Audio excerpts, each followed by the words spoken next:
It's Friday, May 16th. I am Jeff Schwartz. It's Jeff Schwartz is smarter than you. That is Matt Ford. Welcome in to our show. We'll talk some football. We'll talk some basketball as well. We might sprinkle in a hockey take. Matt is hot on the Capitals right now, who are eliminated from postseason play. Probably not. He's shaking his head at me. Oh, Matthew, it's how are hot you, on. buddy? How you feeling better? I hope you're feeling Feeling good. better. Yeah, I had to Yeah. miss last week. Thank you guys. Sorry. Feeling Uh, good. Friday in Santa Monica, 75. it Feeling looks, good. How yeah. about you? Well, look, our 75 sponsor certainly noticed our absence last weekend. So it's disappointing you weren't there. It's like 90 in Charlotte today. It is hot. It is humid.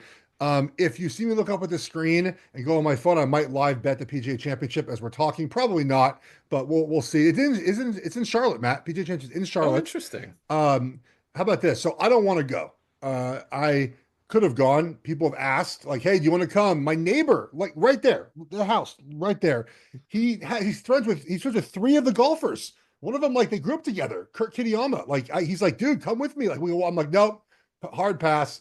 Like sitting in the sun, in 90-degree sun, to watch golf, Matt, might be one of my worst nightmares. Yeah, it sounds absolutely horrible. I wouldn't even watch golf if it was on TV. Oh, Like I watch it but it's like a secondary thing, right? Like I'm doing a podcast and looking up and seeing if they hit a shot that I like. Um, yes, my the son official though, sport of third yeah, screens. my son went today though. He wanted to go so badly. He left school early, like an hour early, and then called me an hour in and was like, "Can I come home, please?" So I picked him up after an hour. Oh, What a poor guy. kid. He was so hot. I'm like, yeah, it's this is what it is, buddy. You don't drink alcohol. You're 11, almost 11, so there's no reason for you to be there because you're not into golf either. I'm glad you're into this show, everyone. Thanks for tuning in. We got a lot to talk about in the NFL. I know that it's post draft and we're sort of in it feels like the dead period map. There was a huge story dropped by Huge. Seth Wickersham of ESPN. What was that story? So, uh, apparently there's this book coming out. The book is coming out in, I think, September. September, correct? It's Yeah. called American Kings Biography of the Quarterback. And so there's all this reporting. Apparently, Kirk Cousins is also in this. Why is everyone so interested in Kirk Cousins? But the nugget that came out at a very interesting time, which is the day after the schedule release, Yeah. which is probably the happiest day of the calendar, right? It's like, here we go. We can In the start off making our season. fall plans. Yeah. Well, maybe even the whole year, to be honest, right? Like you've nothing Yeah. but hope. Like no one's hurt. Like everybody's feeling good. Correct. It's the beginning of the season. Fans are excited. The next day, the Bears fans have to read this excerpt from the book. Caleb Williams was so concerned about being picked by the Bears that his family and him weighed circumventing the whole draft, even considering signing with the UFL, because Carl Williams, Caleb's father, said, quote, Chicago is the place quarterbacks go to die. I think this is about the Yeah. biggest bombshell I've seen in May in a long time, with apologies to Yeah. Jordan Hudson and Bill Belichick. What did you think of this? That story, geez, I'm glad We'll get to it. there's other podcasts for that, maybe. Um, so Caleb Williams' dad is right. Like that's the thing about this. He's right. Look what happened last season. Complete dysfunction, complete lack of building around him in the right way. The coach was fired 10 games or 9 games, 8 games in the season, Matt. His dad was absolutely correct. Now the question becomes, did the Bears do enough this offseason to make it right? Because the Ben Johnson hire feels like a hire that can make it right. Now, I think we've talked about this. I do a lot, obviously. I think we talked about this. Like, the hot coordinator sometimes not always the best coach in the end, Matt. So, and there's some skepticism, just a little bit, that he's not going to be the best coach of all time. But we have certainly seen John McVay and the Shanahans and Kevin O'Connell and these guys come in early in their careers and be really good. So Ben Johnson can do that as well. But my takeaway is that his dad was right. Now, there is no way to circumvent the draft other than forcing a team to not sign you, which in 2025 is impossible. In 1983, when John Elway could go to play for the Yankees, certainly possible, right? When Kyler Murray, I guess, in essence, could have played baseball. Eli Manning's dad being so powerful and forcing his son to not play for the Chargers. Yeah, I mean, but the Dodgers also got Philip Rivers too, right? So it wasn't like they got nothing out of this deal, right? So I just found that interesting that they were looking at this. It makes sense, I think, if you're the number one pick to think about these things. The Bears have not had a 4,000-yard passer in franchise history, Matt. Like they have not been a place where quarterbacks have had success. It's a franchise problem. No, they've had teams that have won, but not. Rex Grossman wasn't the reason why they made the Super Bowl, right? Jim McMahon was the reason why they won the Super Bowl in '85. They've had okay quarterbacks, but to develop a quarterback the level that obviously Caleb Williams hopes he's developed. So I found that to be interesting that they went through all this length to think about all the things that matter to winning. Okay, but why would they talk about it afterwards? Well, Like, no, well, they talked about it during, right? Because this was, I sure, think that I think they probably thought that Eberflus wasn't going to get fired, and this would get him fired.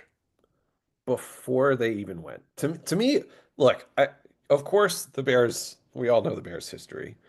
To me, this is incredibly alarming, despite the fact that Eberflus is gone, that Ben Johnson's in, all that's true. This is this is the leader of a multi-billion dollar company.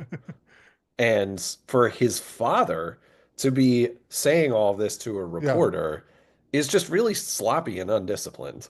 And to me, like, if you were just sort of like thinking about the story of Caleb Williams' career, let's say it's, 2050 and he just retired, and it's like, hey, it started with him trying to circumvent going to the Bears because he was so appalled by their history. And then he had a really bad rookie year where they lost 10 games in a row. And then they brought in a coordinator. Oh, and by the way, the guy that was picked one spot after him, he had the best rookie season in the history of the sport. yeah, But like, put that aside. Then this bombshell report came out about how much he didn't want to be there with that group of people, who's largely the same aside from the coaching staff. And then his career took off, and he had an amazing 20-year run where he turned into the next Peyton Manning. I just don't see it. This is not a great start for him. This is not a great thing to have come out. And I'm really curious why, this book isn't coming out for 4 months. What happened here? Like, how did this particular bit of information get yeah, out now, and why, and who yeah, pushed for it? It's possible that, it's just the writer and the publisher's trying to get some buzz going, but I can't imagine that they're trying to yeah. do that 4 months ahead of publishing. So I'm stunned by this. Uh, Everything from the content to the timing yeah. to everything. Well, so let's think about, okay. So I guess the question is, did it mention when these quotes were like when did they talk to the Williams family? Was it during the draft process? Was this like quotes he gave last year? Because I think it's important, right? I mean, books take years to write. Was he just embedded with the family and he picked this up in March before he was drafted? It I mean, seems like it. like that Yeah. changes a little bit, I think, of the discussion, right? He didn't say this last year. Now, it's also maybe his dad didn't realize everything was being recorded and everything he said could be used in a book. That's also a possibility. I'm not saying it is. I know I saw your face there. Um, the stuff that I think go to support his dad's assertion that the Bears were a bad place for him to be is that Caleb Williams, I think, told his dad, I think this is the way it was communicated, that they didn't help him watch film. They didn't give him any direction on how to study and be a pro.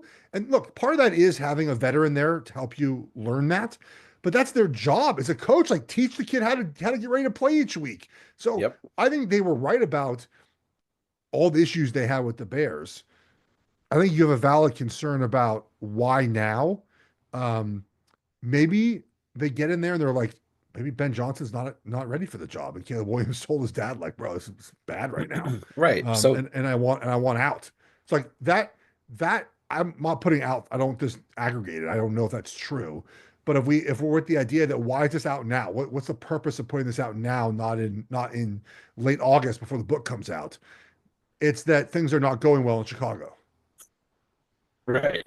Or, maybe the Williams team doesn't exactly understand media strategy. I think that's on the board. Um, for the thing about like, of course, I enjoyed your take a lot actually, which is like Carl Williams is right. Wait, Yeah, wait, wait, wait, hold on a second. but Quickly. yeah. Wait, but didn't Seth Wickersham put this out that he said this? Not his parents, right? Uh, well, the story is that this is coming from the book. So Right, right, right. I don't know like how it made it out, which is a thing that's interesting. We'll never know that, but that's sort of I No, always no, wonder I that with think these I stories. think ESPN put that out like to preview the book or to like make Sure. headlines right now.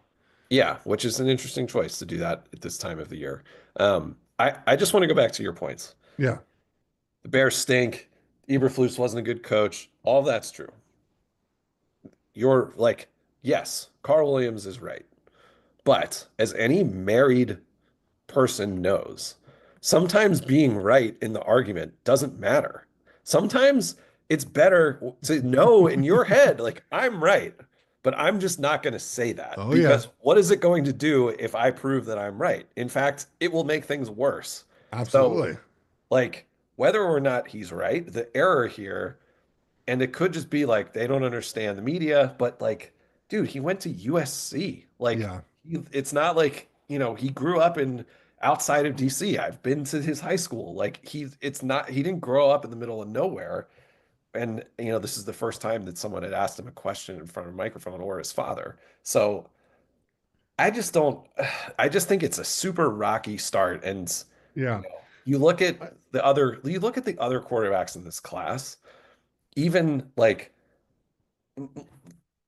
Daniels is the obvious one. The rest of them, like they are the face of the team, all of them, from Nix, Penix, even yeah, McCarthy. Like there's a lot of trust in him, even with the Rodgers dalliance. Like they're leaders, and I think that with Williams, the concern the whole time was this: like you called him the first Gen Z quarterback.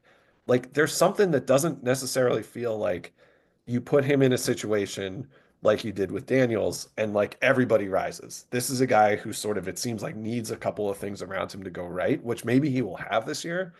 But I just find it really alarming that this would have come out in the first place. And by the way, this isn't just like, I'm a little nervous. This is, I am going to change the whole NFL draft structure to not even play in the NFL potentially.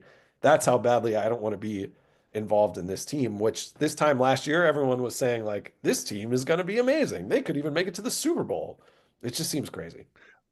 I think so. The point you're making, I think is interesting one. So you're basically saying, correct me if I'm wrong here, that if you had question marks about Caleb Williams, this furthers that discussion. That like Totally. why is this out there where it's not out there for Jaden Daniels or Bo Nix or Michael Penix or anyone else? And it's No. just more sort of noise around Caleb Williams when the other quarterbacks tend to be a little bit more quiet, I guess is the right way to say it. There's not as much noise around those guys. Even a guy like Jaden Daniels, I mean, the noise that Jaden Daniels has made this offseason is that his mom like sat Right. between him and Juju Watkins. Like, Right. Yeah.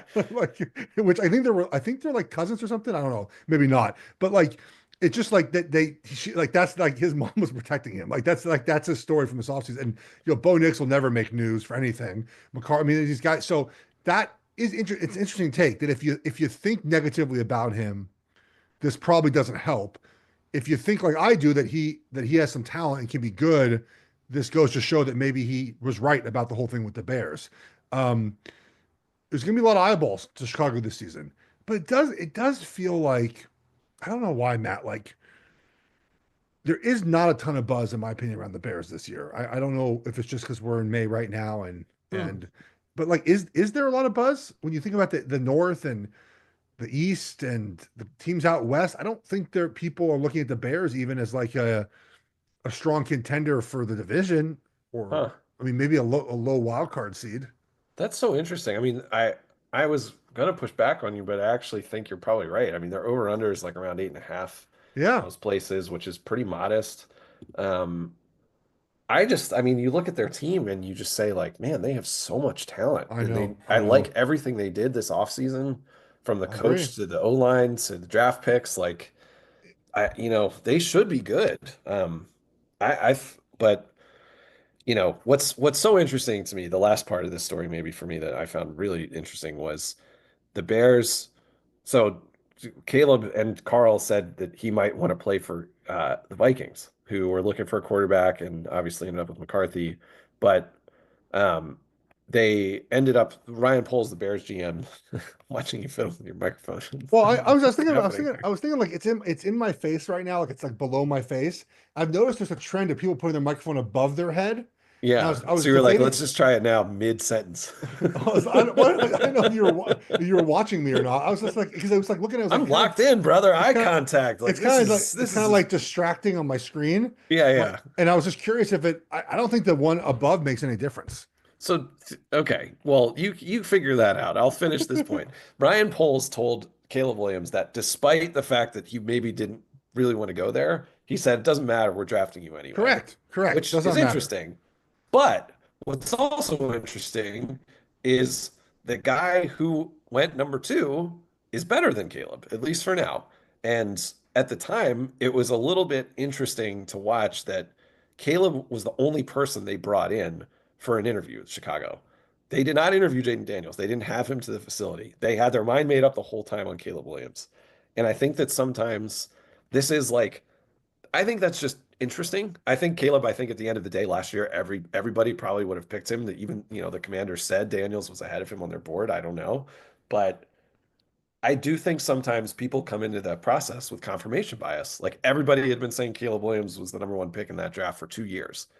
But if he really didn't want to go there, and maybe you meet Jaden Daniels and you go like, hey, this guy's actually pretty awesome, or Drake May if you're into him. Like I just kind of found that process to be Yeah. potentially damning if Daniels goes on to have a career like he had last year and Caleb has a career like he did last year. It's certainly fair to wonder the way you laid out that if the Bears really put in their due diligence to study everyone, or whether they just eye in on Caleb Williams. To your point, for 2 years he's been the guy. Look, I think off their grades though, Caleb Williams had a higher grade than Jaden Daniels. I mean, you would redraft obviously and probably put Daniels there, but everyone would have drafted Caleb Williams ahead of Jaden Daniels. Look, every team says they drafted the highest player on their board, Matt. Like that to me is irrelevant. Everyone always says that. Um, but I don't think anyone, again, we had this entire interview process beforehand, the combine and whatnot, and they had that he ended up being the number one guy, which I think every team was in on. So obviously redrafting you go Daniels, I don't think that's much of an issue for the Bears. But I look, Ryan Poles told him, and he's right. You have no choice, buddy. You're coming to the Bears. Um, did you speaking about like the draft quickly, Matt? Before we get to the schedule, giving you more on this topic. No, I thought that Okay. was a good Okay. back and forth. I'm not sure. So we have the NBA draft lottery, and we're going to talk about NBA in a little bit, why that feels like it's rigged. It may or may not be. I don't know. I don't want to be called dumb. Um, so if then, of course, because we just can't have nice things in life, Greeny, right? Golick and Green, Greeny and Golick, yeah, on Get Up. I think it's Get Up, right? The morning show on ESPN says the NFL needs a draft lottery. No, it doesn't. Why do we have to do that, Matt? The reason why the NFL is so successful is because if you're bad, you can draft a quarterback and be good. And everyone has that opportunity. And this is tanking great? No, but no one does it well. No one successfully tanks ever. How many times at the end of every season are you rooting for your team to lose? They win that last game. You're like, what? What? Like, Right. it never works. It never works. It worked. Okay, I take it back. That's not true. It can work. I was on a team that did it. I don't think we actually did it for Cam Newton, to be fair. We just did it because our owner was cheap and wanted to stink. But it very rarely works. And the reason why the NFL is as good as it is that any city, big, small, Midwest, coastal elite city, South, North, has a chance to be the face of the NFL if you get the right quarterback. The Chiefs are playing 8 primetime games. They're playing one in Brazil, one on Christmas, one on Thanksgiving. They played like 6 separate days of the week last year in Yeah. Kansas City. Okay. And what makes the NFL so great is that the draft and the scheduling allows that process to happen. I'm in Charlotte. Look, the Hornets are not a big brand. I get it. Charlotte has been the worst franchise in the NBA for like 20 years in a row. If you can, they have not had the first pick draft in 34 seasons. 34 seasons. You're Wizards. I actually just saw a thing from your owner on social media saying, like, we didn't really try to tank this year. We just are young and just not very good. And they got the 6th pick in the draft. How is that fair? So the Mavericks were not one play, excuse me, one game away from the playoffs. That'd be like the Bengals Right. getting the number one pick in the draft and you're like, what? Because their defense sucked because no one picked in the draft lottery.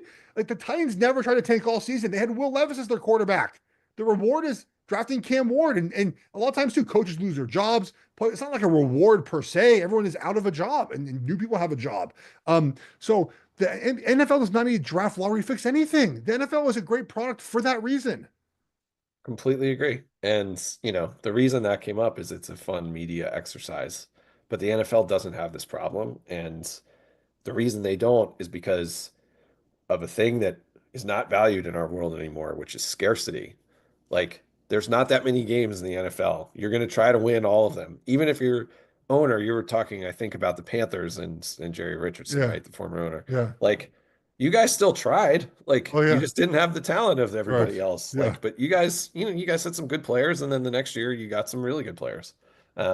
So I think the NBA's problem is I think the Bengals example is incredible. Like, imagine if the Bengals were picking first. Like, we would all be just so pissed. They'd be able to trade the quarterback to the Giants, like the whole thing would have just been a total disaster. And, you know, you're right. Like, the biggest stars in the NFL right now are in Buffalo and in Kansas City and in Baltimore. Like, yeah. those are the three faces of the league. And, they're not, you don't have to play in LA or New York to Right. be an international icon.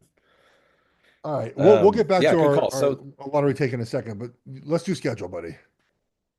yeah, so the schedule came out, and look, man, I remember, and certainly you remember, like this was not a big, holiday that turned into this whole event and extravaganza and like social media Super Bowl, even just a few years ago. But now it's become honestly one of my favorite Yeah. days of the year in the NFL calendar because you get so much good content. You get so many, the Colts get in trouble for a bunch of dumb stuff. Like there's all this like goofy stuff going on.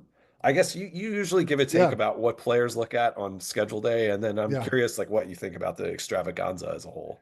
So I'm gonna start with the latter first. I love how creative social media teams have become when it comes to announcing the schedule. Um, I still watch that Titans one from years ago when they went on Broadway and Yeah, had that people was so guess. funny Like even this year, like the I watched the Buffalo the Buffalo Bills one. Did you see the Buffalo Bills one? with Allen Iverson. Yeah, Yes, really so funny, good. very Like I clever. was like AI. Oh, it's actually, and they didn't even they just put a piece of paper. If you missed it, like Allen Iverson was sitting like, and he just like, oh look, look, oh my God, I just picked up a notebook on my thing. This is our 2024 mock draft. I just opened the random page. Nice. Yeah, but he just put up a piece of paper at the end with the Bill schedule. That was it. Like that was the release. It had Allen Iverson. It was about a joke about AI, to do the job, and they got a, and he wouldn't even say "Go Bills." Like I don't know Yeah, who he roots for, yeah. I but found that to be kind of strange. It's like, is he like an Eagles fan? Is he grew up in I Virginia? thought Is he a Eagles. My guess is the Eagles. Comandante's fan? Like, what is he? But like Eagles though and Bills are not rivals. Like you're getting paid. I would Yeah, imagine. What's he getting paid for that spot? I don't know. It's a good question. Not Who six knows? figures, right? I have no idea. He Yeah. might just, I don't know. I don't think Allen Iverson needs that much money, Well, but I was curious if he just did it for free. Like also, like like he was he owed might it. Like have. see, someone owed it. Like, hey, buddy, can you do me this favor for in 2 hours? Um, Nonetheless, they're all so good. So I very much enjoyed it. And then the lines came out like immediately. Yes. Uh, are you have you hit one yet? By the way, you thinking about one? I'm thinking about a few, but I have not hit one yet. Have you? No. Oh my Um, gosh, wait, the lines are out. I'm on Bro, DraftKings. the sharp I work with on radio sent like 10 week one wagers he already made, but I don't have enough Oh bankroll my to like God. at the moment to Wait, deal you with can that. literally bet, like you can bet things beyond Oh week yeah, one. no, buddy, he sent over um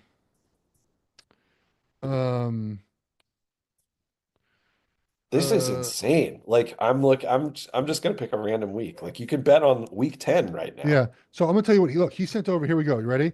His list of wagers. Oh, look, he sent over these are all week one wagers. He sent over a UFL wager too. That's funny. But yeah, he sends over stuff all the time. Week one. So Wow. but yeah, he'll send us a list of wagers he makes of like week nine game. Um but What again, was time it? oh no, not this year, like last year. He sends I'll let you know when he sends them over, like what they are. Um So interesting. Look, players look for buys first. When you're buy, having a buy we middle of the season is most ideal, right? You have a training camp, a regular season. The buy is less about physical, in my opinion, and more about mental. Now they're tied together, obviously, right? The less you get beat up, the better you feel, the better you sleep, the better your quality of life can be. Um, but that week off, and it's mostly a week now. My feeling was always you came back winning, losing, however good your or bad your team is, you came back much more refreshed mentally, Matt, and ready to work. And I think just having that middle of the year bye is really good. And on the same lines, Thursday allows you to have a mini bye afterwards. So you look at Thursday games next, right? Because again, you like, and I think you want those early in the season because it's easier to recover from Sunday to Thursday, and then you get a little mini bye week 5 or whatever it is. My brother, though, he was opposite. He wanted the end of the season because you don't really practice that week, and he felt it was just better, like at the end of the year, to have less practice. Some different vibes. Then I think you look at some individual things that matter to you, right? Primetime games where your friends and family can watch you, right? It'll also let you know, for the most part, if the NFL thinks you're going to be good. There's like 3 teams with no primetime games. Like the Browns are one of them, right? Like this, it's just about quarterbacks and markets, right? The Giants have 3 or 4, which is ridiculous. Cowboys always have 5. Um, Chiefs, it used to be limited at 6, but I think they got away with it with Kansas City this year by counting, by not counting, because Thanksgiving technically is not a primetime game because it's not at night on Sunday or Monday or Thursday. It is Thursday, but so it's a daytime game, but that doesn't count. Like I think towards the prime time, and the Christmas game doesn't. So you look at prime time games, then you look at cold weather games. Are you playing a game in December in a cold city? Now, for me, who grew up in Los Angeles, went to school in Oregon, um, I liked the idea of playing in snow. So I actually like those games. A lot of people look at those games and think to themselves, I don't want to play in those cold weather games, but certainly that's worth looking at. And then just like random stuff, like is there a rivalry game in your head, right? Like, do you get cut by someone, you play them again? For me at one point am I playing my brother or not? When is that?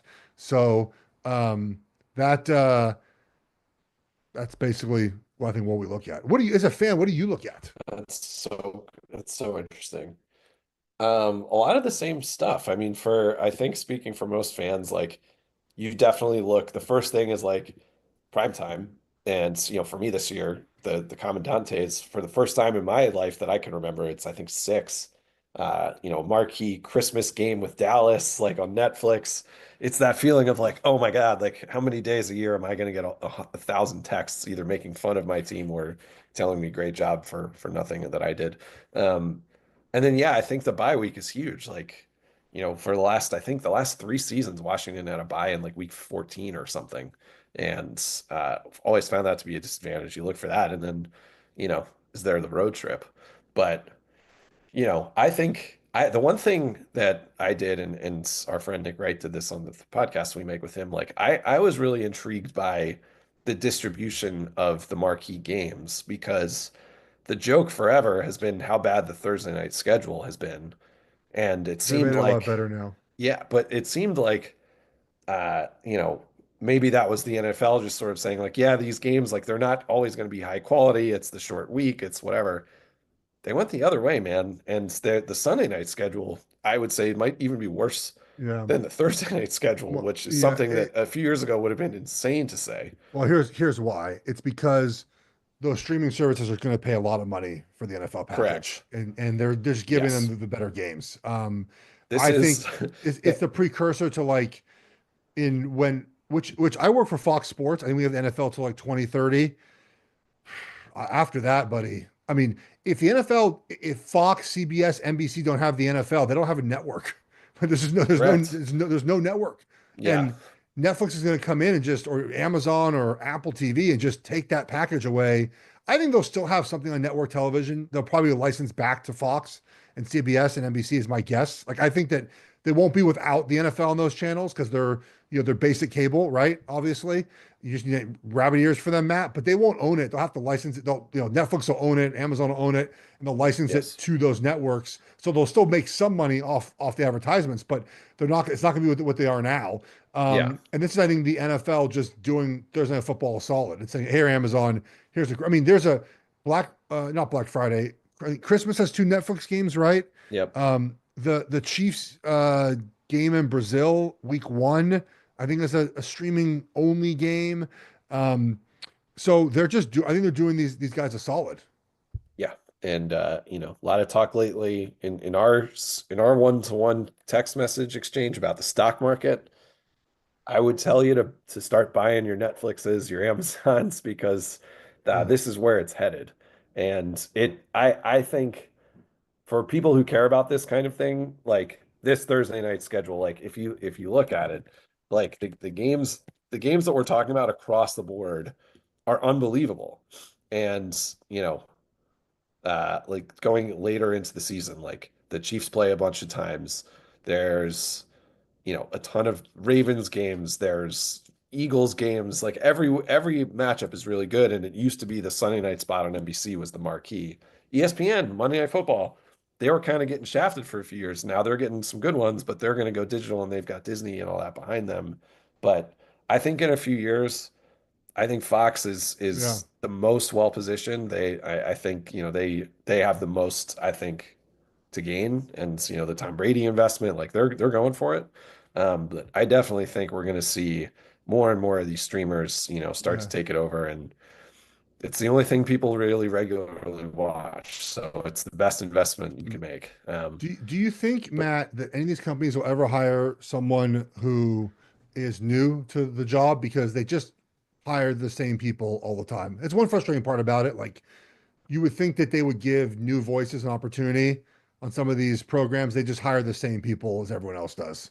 yeah, and I thought what Netflix did last year was really interesting, which was they basically said like, "Hey, look what this can look like. Like we can hire everybody. Like we're Netflix." And they Yeah. had, a FanDuel person with an ESPN person with the Fox person like that, and that was pretty cool. But I do think, um, yes, I do actually, and I think that there's going to be, a shift from what we're used to into something that I think you and I, and if anyone's watching this, like this kind of show is going to be what shows are in a few years. So Oh, I hope hopefully, so. yeah, I hope we're at the forefront of that. That'd be awesome. I think we are. If you want to talk football, gambling, hotel Yeah, furniture, this is the place to be. that's Um, right. yeah. Anything else on schedule? No, but I did want to hit the George Pickens thing, which we Yes. missed last week. So he was traded to Dallas. Their quest for a number two across from CeeDee Lamb continues.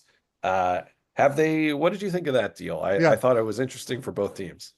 Yeah. So certainly interesting. This is something I said on First Things First that I thought would happen. It just made a lot of sense because the Cowboys didn't draft a wide receiver. They went guard in the first round, and then they ended up, just need a number two wide receiver. And look, just from okay, did we get better offensively? The answer is yes, Matt. Obviously, it's George Pickens.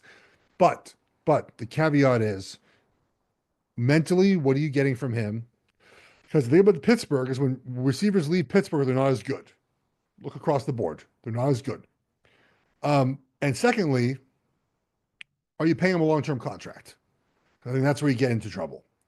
So you can't look at a crystal ball and tell me those answers now. I get it. But I feel like this trade will be judged by those things rather than production. I think we'll see some production and maybe a lot of production, but they're paying him like a number one at some point, and we still sort of get, the maybe the lack of maturity at times. That's trouble. Yeah, I agree. And a couple of things. I think the two of us have been two of the biggest George Pickens fans, I think, in the sport. Like his rookie year, I think we took his over under in We did, receiving yeah. yards. Like from a talent perspective, this guy is like one of the best I've ever seen. I agree. I think, Dallas is sort of like it's one of those markets where you put someone there and it's perfect for them or it's a nightmare for them. It is concerning. You go through the list of names that Mike Tomlin and the Steelers have gotten off of at wide receiver over the years, even ones that you thought would be fine, like, Chase Claypool and uh, But even like Juju, like he had that one year with the Chiefs, like Juju, sort of, but like it's just obviously, yeah. right, Antonio Brown. Like you go through the list, you know, there's like 10 guys. So that's a little bit concerning. I also find it interesting, like the receiver market in general now, like they traded a fourth last year for Jonathan Mingo, and then they trade a third this year for George Pickens. They also, this interesting thing of we'll give you a third and you give us back a fifth. And like that, I think that like sort of currency exchange has been really interesting to watch evolve. There's, not really, I don't really have a take on it. I just think it's a little bit interesting in how the trades are structured now. And I also think teams are happy to trade for guys with a year or two left on their deal, which was something that would have seemed crazy a few years ago. Like my team, the Commanders, just did that with a bunch of their big names. This is another one where I think Pickens' deal is up, I think at the end of this year, right? Yeah. So if he were to leave, they would potentially get a pick back. I guess they're assuming, well, someone would still give him a good contract and we would get, the comp pick or whatever. Um, I just found it to be an interesting play for them, given how risky it is, but he's also so talented that if he's just in the right spot and is on good behavior in a contract year, this trade could look really awesome. But then you have the next contract to worry about. Correct. I think in the interim before that contract is sort of due, I think it's going to be a home run for them. He makes them so much better. He's really talented. Yeah, so it'll be interesting. It's good. The NFC East, they're facing the toughest schedule in history I saw this year. I think the Cowboys play Yeah. 6 teams in a row with 11 plus wins from the year before. Going to be And a this loaded division and well you guys are going to be the stuck watching a lot of them on national television. the reason why is they play the AFC West this year. So, and I think the AFC East. Just that's Yeah. just like that's just a draw. Like that's just you got bad luck with that draw. Yeah, That they simple. play, yeah. And they play, Dallas has to play Philly and Yeah. Washington twice. Um, So yeah, I think it's gonna be fun. Do you have before we switch topics here and get to silliness, do you have a week one bet you're ready to make? Oh, let me look right now. Let's see what the week one. I I think was we're looking. gonna have the same one. I was looking at softball numbers. Um, well, I was trying to find. I'm trying to find softball numbers. I can't find them. Um, softball is starting right now. Oh, geez. Oh no. I think I know what it is. Okay, Oh, okay. I think I know which one it is. What is it? Is it Jets +3 hosting the Steelers? Yeah. Oh, that's a great call. That's definitely what it is. Oh my God, that's completely what it is. Oh wow, we're definitely doing that. Yeah, Oh God, we should do that. Well, actually, it's probably good to wait on that because when Rodgers comes in, yeah, that'll be if he 4 or comes 5. in, Yeah, yeah, it'll be even 6. more. I This number has to be because they think Rogers will be there.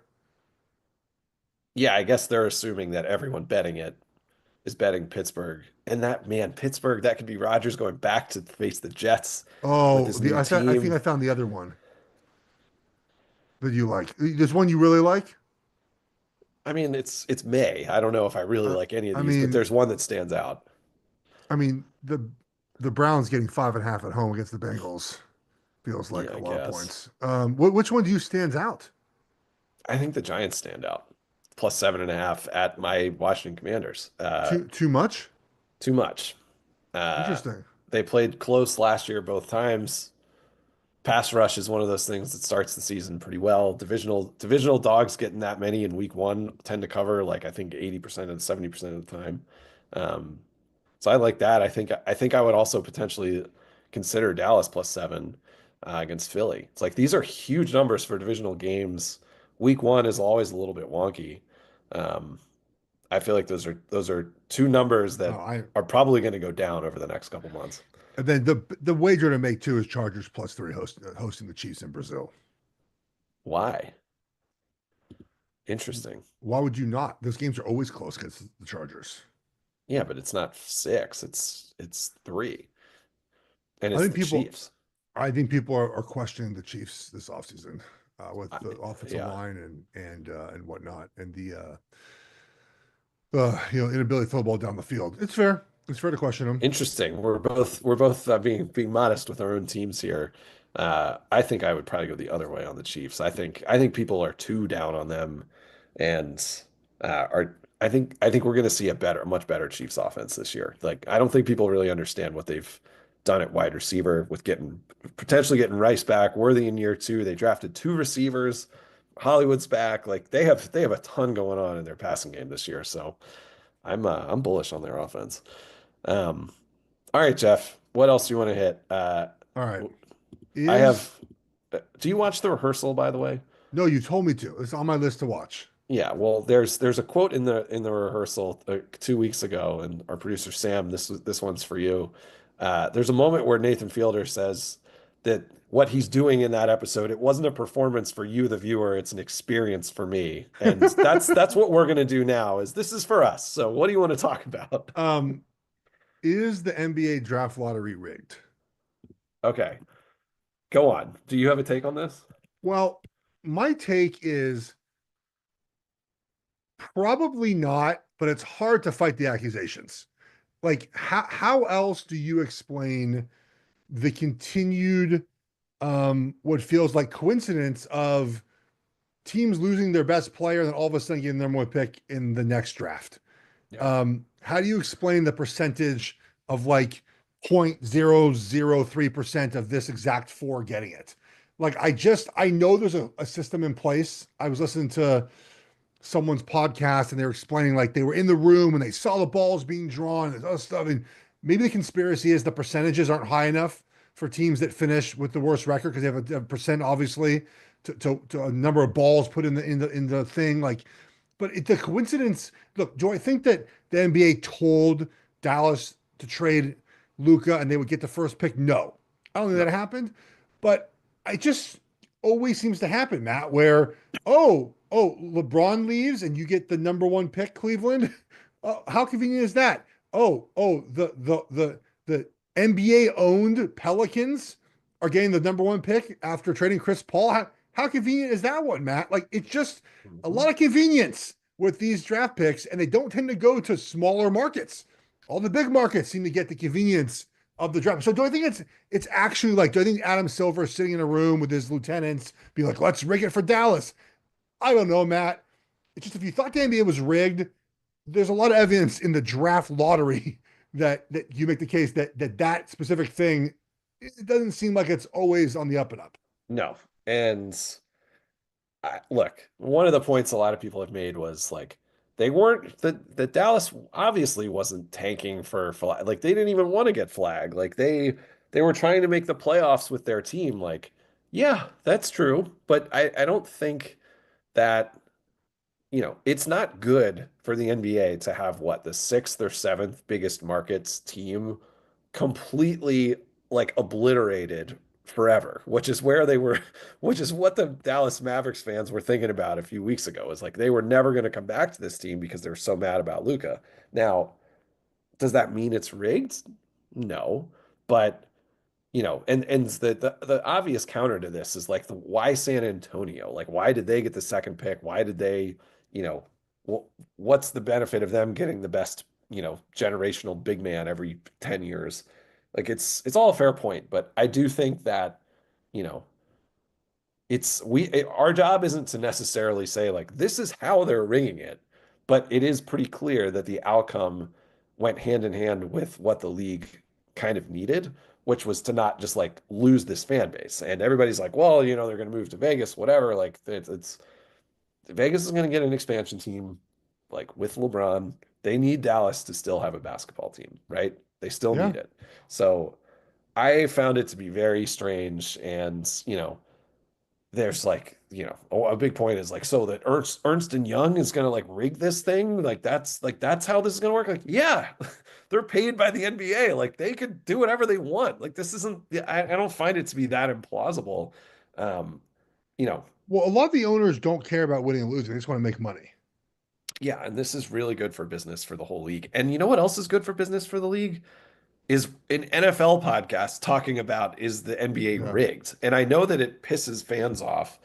And I was like devastated for the Wizards fans who I'm still affiliated, but like it's not great that it is good for the Yeah. NBA actually that this is a topic of conversation, and while the playoffs are going on.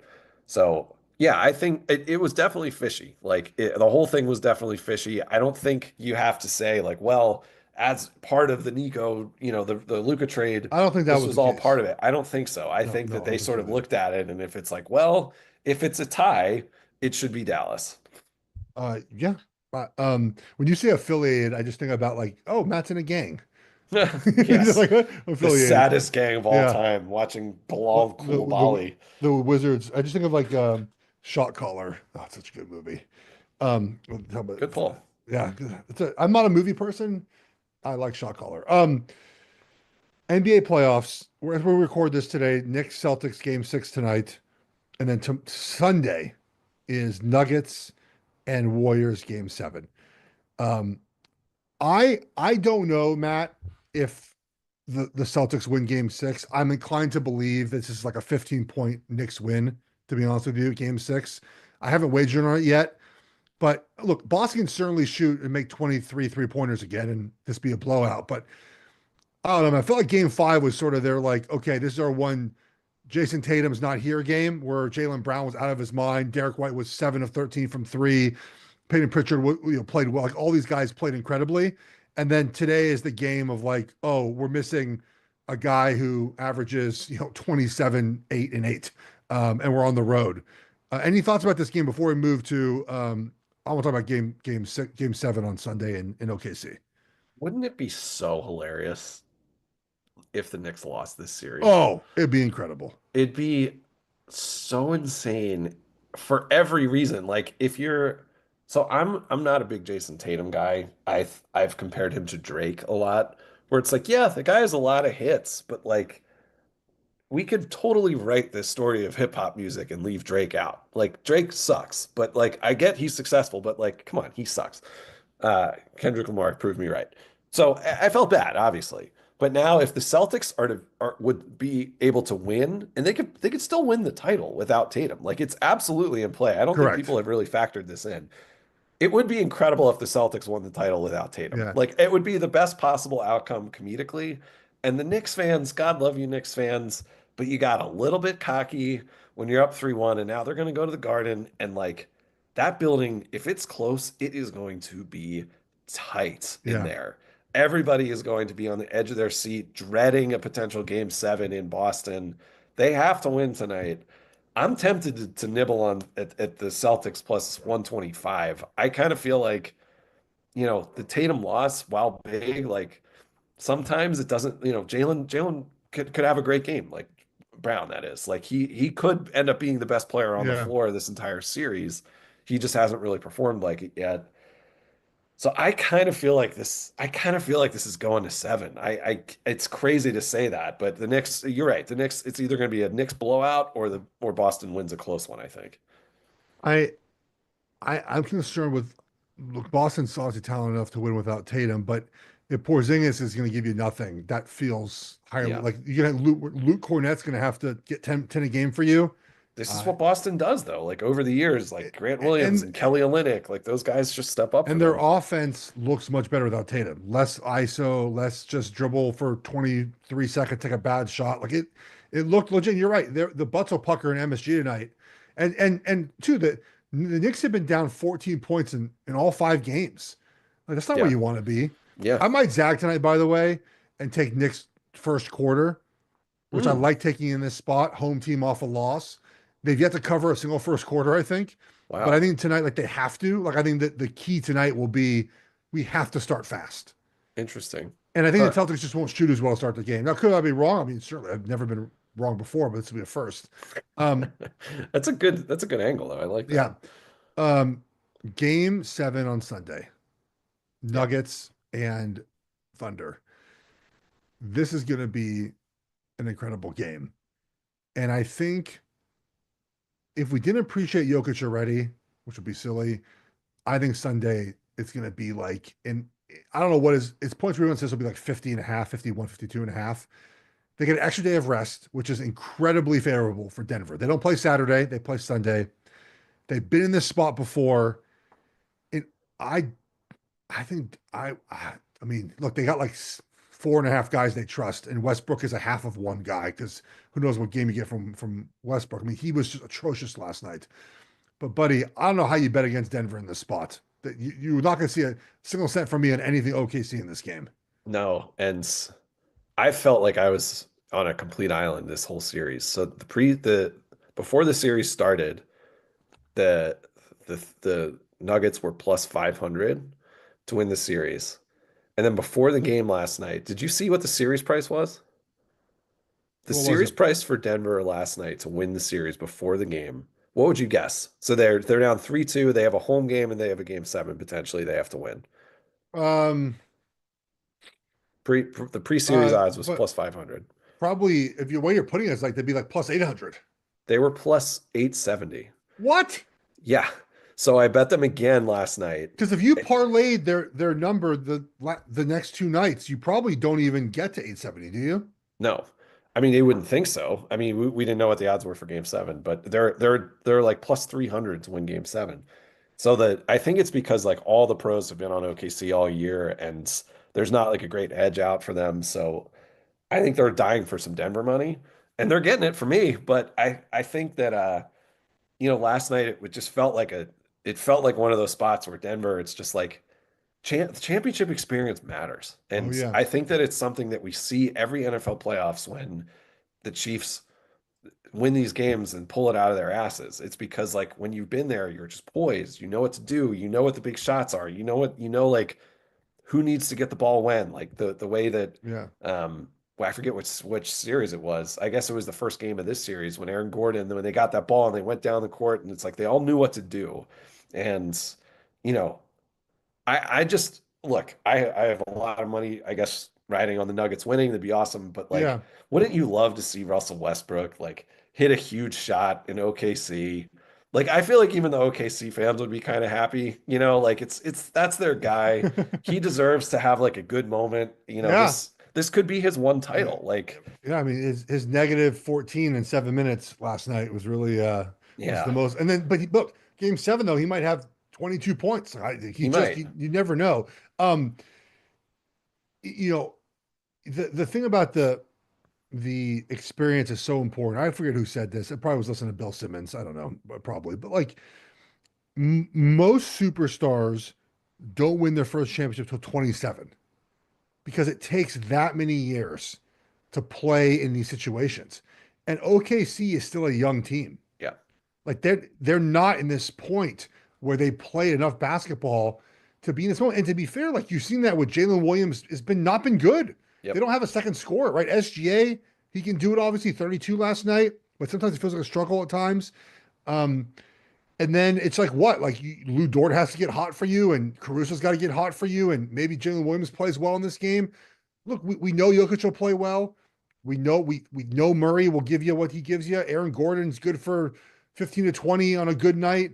Porter Jr.'s been this is the case against Denver, right? Porter Jr. is non-existent. Westbrook might stink, and Christian Braun in a game seven. I bet the under last night it was 217 and a half. It went over. I bet a live number too that went under because it was a lot of scoring in the first half. I just didn't expect it to, and it did. It slowed way down the second half. The total for this game is like minuscule. 210 and 210. No, it's not, no, that's tonight. Uh went back up 213 and a half. Buddy, if both teams get in the hundreds, I'd be surprised. Yeah. They're both great. They both can play really good defense. And it's going to be like a butt pucker game, man. That crowd OKC is going to be tight as They're gonna can be tight. be. Yep. And I've enjoyed the NBA playoffs, dude. I've been watching a ton of hockey. You know what the best? Can I tell you one of the best bets to make in hockey? I've been doing this really every game that I think a team is going to win. A win is you can bet a specific team to have an empty net goal, Hmm. and it's insane numbers. Like I hit what I hit last night. I took Carolina over 2.5 in uh in games I thought they would have empty net goal, which they ended up having. So that's not the same number though. Like here, I'm gonna tell you what I've hit empty net goals for. Oh yeah. So Jets last night. Jets hit an empty net goal plus 310. Hmm. Well, that's a nice hit. So Um, like tonight, I think this is a bad number. I think at BetMGM where you wager on these, you can find them at, they put up a bad number. So the Panthers are favored tonight against the Leafs. Okay, they've won three in a row. I believe the Panthers have. They're minus 225 to win the game, and on the puck line they're plus 115. And they won 6-1 last game. They put the number down. This morning, they were plus 600 for an empty net goal. That's a miss. It's a misprice. There's no way it should be plus 600. Hmm. If you think the game, they're 225 to win, that means they're going to be leading in the third period, and Leafs are going to pull their goalie. They have to win. Leafs have to win, and the series is over. So I've been playing a lot of these games like that, like quarter unit, even less than that on these empty net goals. I like it. You'll have to let me know the next one you're hitting. I'm hitting Um, Panthers tonight. okay, I'll consider that if I have anything left from all my Nuggets futures. That Um, anything else? Any baseball topics? Your I, Nationals were supposed to stink. They're playing like baseball okay. started. I didn't even know that. Are you a Nats or Orioles fan? I always forget. I'm a little both. I don't Uh, really, I'll pay attention in the postseason. Um, I don't know, man. I guess, I guess we could hit hospitality upholstery, but maybe we can save that for next week. let, I've got to get going. Last thing, if you are into such things, you better make the play now. Kalen Clark to win MVP is plus 220. WMA starts tonight. They play the Sky tomorrow. And I took the Sky under 19 and a half wins. That feels like too many wins. A 7-win improvement over last season. I don't buy that. Um, so I looked this morning when I wrote my article for Fox Sports and Caitlin Clark MVP. After the All-Star break last year, when they were they went the month break they had, she averaged 24 points and I think nine assists and 7 rebounds over the last 14 games of the season. You're winning MVP if you average 24, and 7 and 9 this season, or 10. I think she'll might get 10 assists a game. So Huh. worth making. I think it's worth making the wager. Okay, I'm gonna look into that. All right. Um, Anything buddy, else? this was great. It's great to We'll, see you. we'll be back next week. I'll be in LA, by the way, next week. Oh, I cool. forgot to Let's tell talk you. about that. Yeah. I'll be in LA Thursday. So all Maybe we right, can do it guys, then. have a great weekend. We'll talk to you maybe next week in person. We'll figure it out. Take care, everyone. See you, Peace. buddy.